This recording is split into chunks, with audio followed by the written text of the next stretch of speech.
I was one of the Native American children, adopted at birth and removed from our country's Indian reservation system. I was raised in a small middle-class farming community, but was never told of my true American Indian heritage. It was still taboo back in those early days. The years passed, and in 1987 I lost both parents.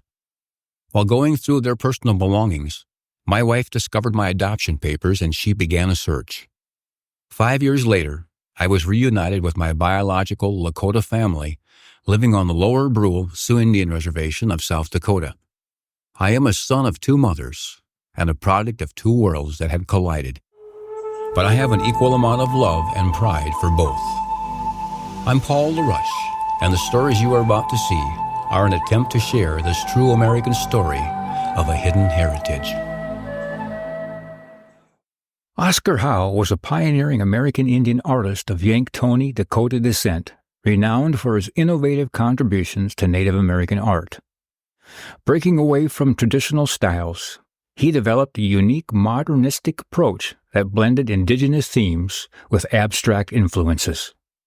His work vividly portrays the culture's history and spirituality of his people, earning him recognition as a trailblazer in contemporary Native American art.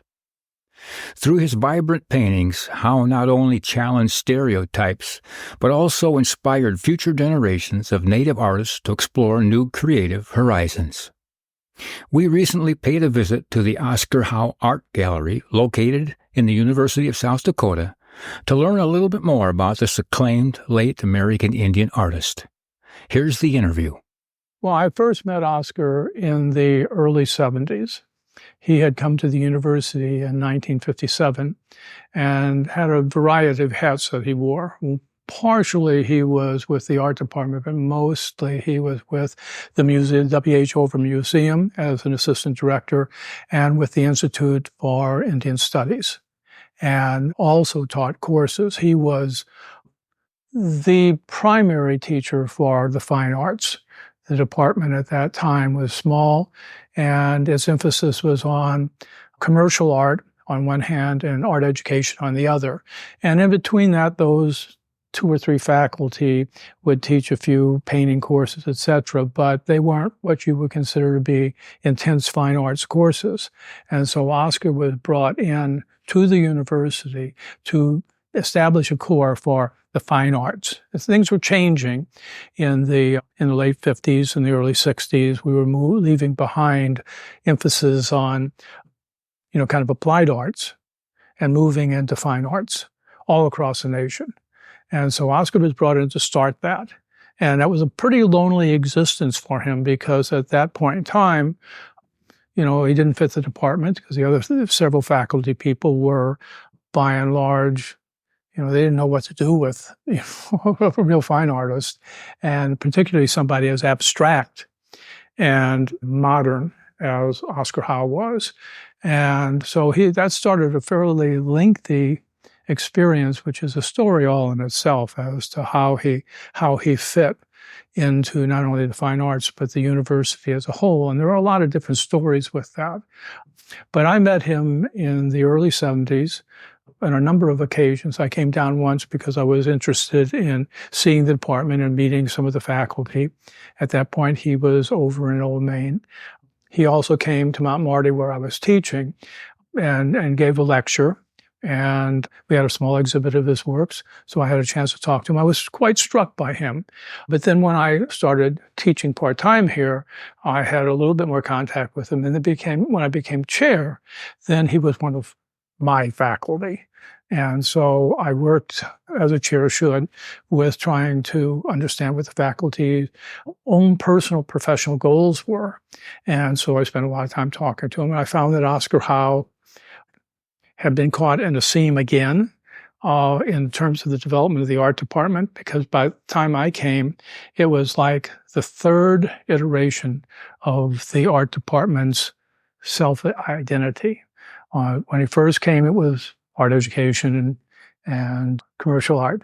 Then a whole bunch of, I can't call them anything else but hippies, came in to replace that. They only lasted about a year, but they revolutionized everything. That was a point in time when higher education was in complete flux. And Oscar was really excited about these people coming in because they were all really fine artists.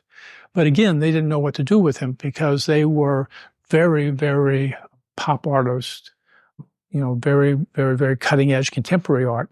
And while Oscar's art was modern and, and highly abstract, it was from their point of view fairly conventional. And they had no background in terms of the Indian subject matter that he was using, etc. So they didn't know exactly how to do it. And there was a great age discrepancy there. Oscar was older than these people who saw themselves pretty much as radicals, redefining, what art education was, which needed to happen.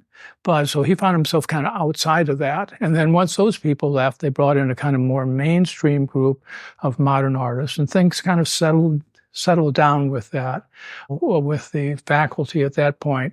There were people who really understood Oscar, and appreciated Oscar. But at that point, I think Oscar was old enough and had been through the wars as it was enough that, he wasn't going to reach out to these people in any great effort. And he had really good working relationships with a lot of people across campus, but I don't think the same can be said with the art department. So when I became chair, I decided that I was going to cut through this estrangement. We were going to take advantage of Oscar Howe's reputation, and bring him into the art department, so the art department understood what they had, and they were receptive, to this, and they worked with that. By that time, there was an Oscar Howe Gallery on campus, and we kind of worked to mainstream that. Unfortunately, then, and this was basically, 76, etc. When I took over as chair of the department, I also took over as director of the Oscar Howe Gallery. And so I got intimately involved in helping to select the works, which we selected like 4 or 5 pieces each year, in compensation for some extra salary that he received as artist in residence.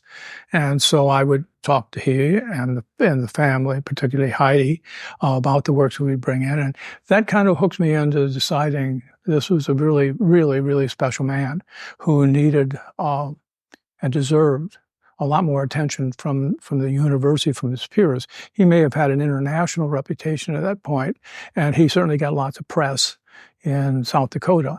But I don't think there was a real understanding of what it is that Oscar Howe, what it was that made Oscar Howe unique. And so I set about to kind of preserve as much as we could and promote as much as we could in the future Oscar Howe's legacy.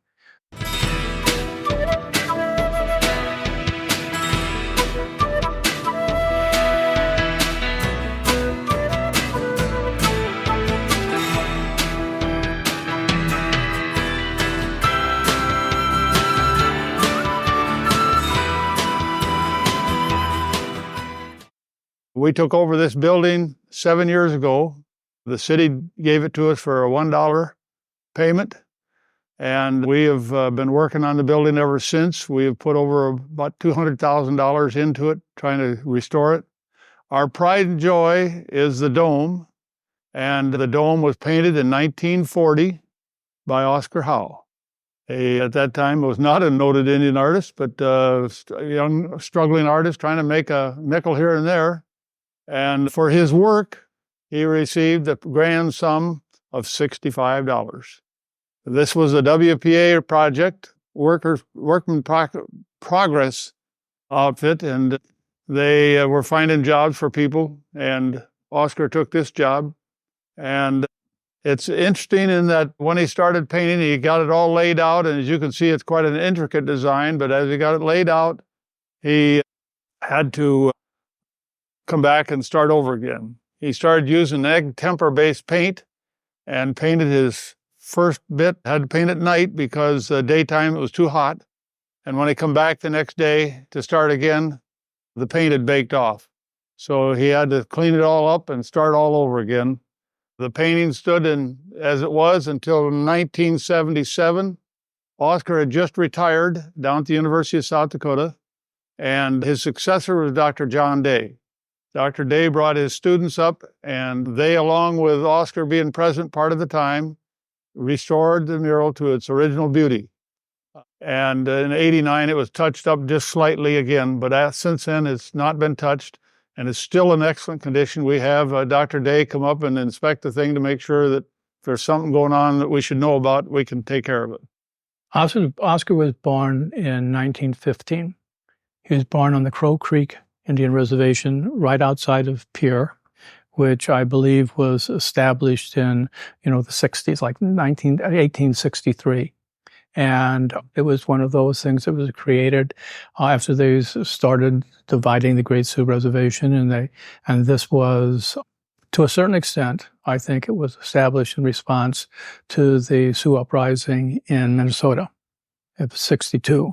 And so they brought about a bunch of people out here to this area near Pierre, and most of those people are Dakota people.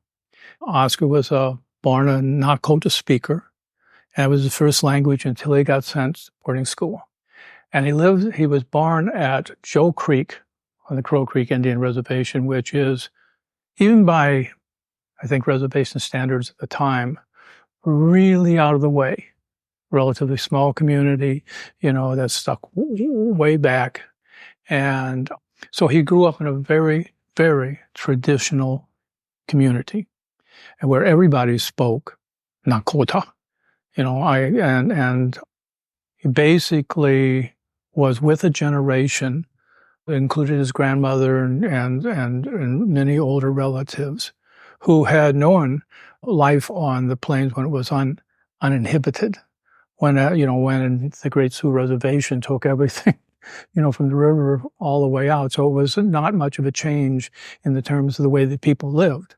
So, if you consider that, the extermination of the buffalo was done by, 1890 and started in the 70s, and they killed 30 million buffalo. Oscar was only born 25 years after that. So the prospects of him knowing people who knew the other life and who had all the traditional stories and perspectives, they were communicated to him in his language, in their language. And so he grew up in a very traditional environment. One of his major influences was his grandmother. And, there were other, family members around. So as typical, from what I read and what he told me, he very quickly took on his personal identity as an artist and as a very special kind of person who had his own gift, which was not only art, but a certain kind of quietness and reflective and intellectual quality that he kept all his life. Now, I personally believe he had a really special gift for seeing the world physically different than most of us do, particularly people who are born in a tradition that is based in a kind of representational style. So you have to, like Picasso said, you have to kind of unlearn that representational style to get to be abstractionist. Where Oscar was born into a tradition that was abstract, whether or not it was parfleches or beading or quilting, and his mother and his grandmother were great quilters. And so he remembers playing with the various swatches of color, fabric that they had. And the other great quality in his work is his love of color and his genius with color. He can do things with color that I've never seen other artists do. Certain colors are notorious in their difficulty for artists because they don't tint, tone, and shade with any kind of quality, any kind of, you take purple, you tint, tone, and shade purple, you just kill it. But somehow Oscar could work with that. Yellow's the same and green's the same. And as his work developed, he needed a full palette of the various tones of these colors. And sometimes, I'm sure, he would address himself to working with a particularly challenging color.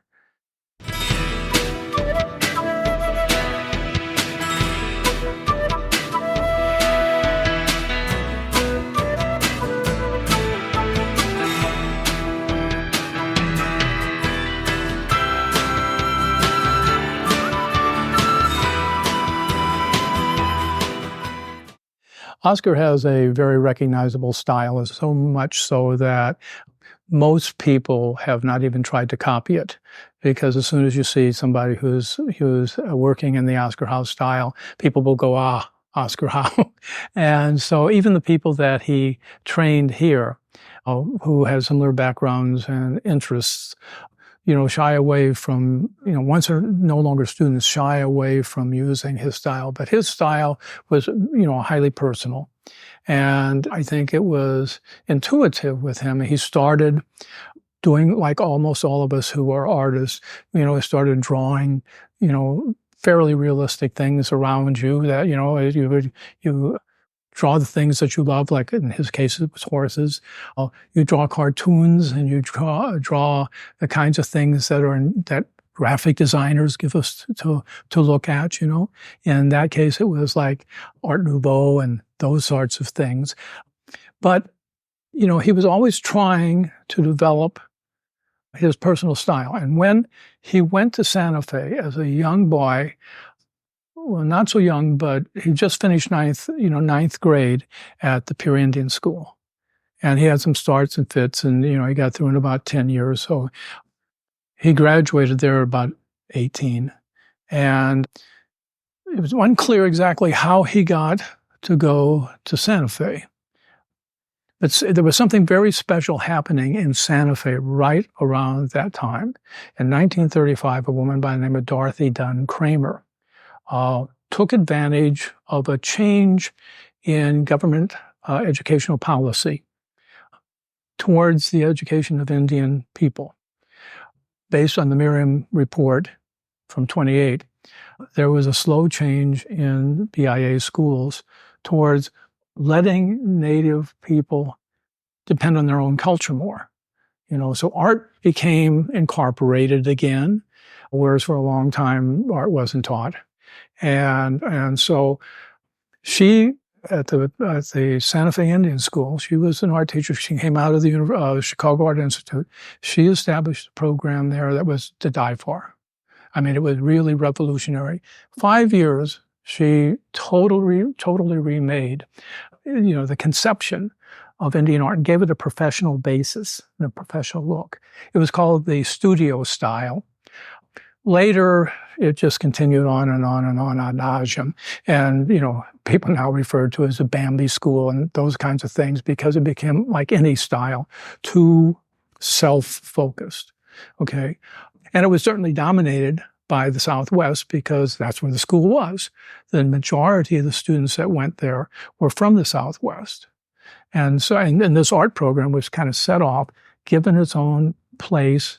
And Dorothy Dunn was very selective about the 50 or so students that she would accept. Well, in those 5 years, based upon, her perspicacity, I guess you would say, in choosing artists who had to apply and pass muster, basically almost every major Native American artist of that generation passed through her tender, loving care.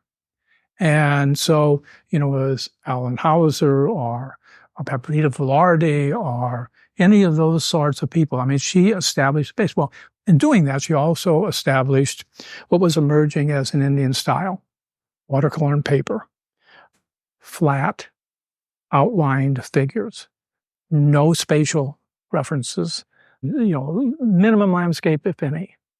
Subject matter would be Indian traditions, dances, both old and new. And so basically, it was pretty tight. Well, Oscar mastered that program and was one of the absolute best artists I've ever seen working in that Santa Fe style. I mean, it was brilliant. I mean, he drew well. He understood the style immediately. But quickly, he became uncomfortable with that. And even though Dorothy Dunn encouraged people to draw from their own roots and their own traditions, you still had that style there facing you. Everybody from, they worked really with it. Well, this was a point in time when the Indian Crafts and Art Board was established, and they were promoting Indian art principally for its economic development potential. And they wanted stuff that screamed off the walls at you, Indian art. In 1948, the City Council employed Oscar to design the murals for the Corn Palace. Oscar had wanted to do it for some time and finally was allowed to design those murals. And he continued that until 1971. So from 1948 to 71, every one of the murals were designed by Oscar Howe.